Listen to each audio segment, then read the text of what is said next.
வேண்டும். ஏன் கலந்து கொள்ளவில்லை?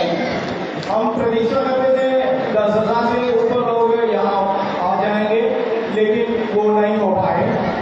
நாங்களாம் 3 நாள் பயணம் செஞ்சு உங்களுக்காக தான் இந்த பஞ்சாபுக்கு ஹரியானாவுக்கு நான் வந்திருக்கேன்.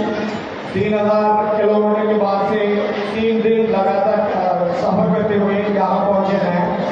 மக்கள் ஒற்றுமையாகவும் ஒரே எண்ணத்தோட நம்ம மக்கள் ஒற்றுமையாக இருந்தால் தான் அரசியல்வாதிகள் நம்ம அனைவரையும் மதிப்பார்கள். एकता ही हमारी मजबूत है। तो एक रहने से, इकट्ठा होने से हम सब सरकारी लाभाओं को प्राप्त कर सकते हैं। நம்ம சமுதாயத்துக்கு வால்மீகி சமுதாயத்துக்கு